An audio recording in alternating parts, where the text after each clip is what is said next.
Good luck, ladies. Top 4 answers on the board. Magbigay ng dahilan kung bakit may mga taong ayaw tumira sa Metro Manila. Attorney Gabby. Ma-traffic. Dahil traffic. Nandiyan ba yan? Meron. Pero Shubi, pwede mo pa makuha ang mas mataas. Dahilan kung bakit may mga taong ayaw tumira sa Metro Manila. Mahal! Dahil mahal ang cost of living. Nandiyan ba yan? Meron. Shubi, pass or play? Play! Eto na, sinasabi ko. Kaloy, eto na. Dahilan kung bakit may mga taong ayaw tumira sa Metro Manila. Polusyon. Yes, sir! Dahil sa polusyon. Nandiyan ba yan? Yes! Mami Sue, one more to go. For the win, for the win. Bakit may mga taong ayaw tumira sa Metro Manila?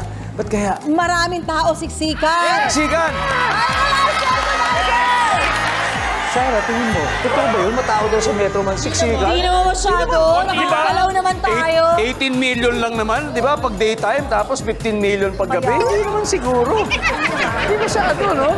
Hindi masyado. Hala!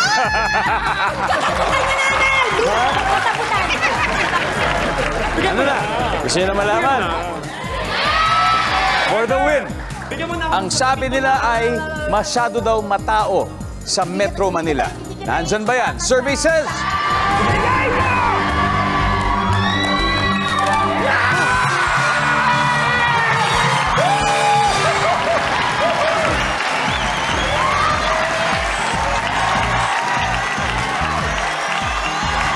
Ang galing ng habol ninyo.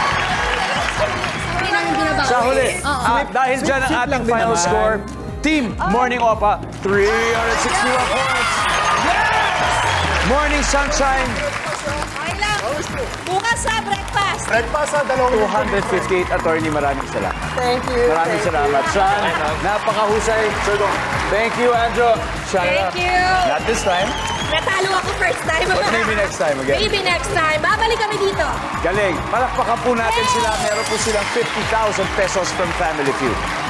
And, congratulations. Mapapatricycle ba tayo ulit, Shubi? Hindi na. Kaloy. Okay, say goodbye, guys. Sino kaya? Nangasar pa talaga. Sino ang Sasala. sino lalaban sa Fast Money natin? Siyempre, yung nagpapanalo sa team namin until the very last round, si Shuvi. And, And, yung veteran, si Mami Sue. Mami Sue, ready? It's gonna be Mami Sue and Shubi. All the best sa team po nila.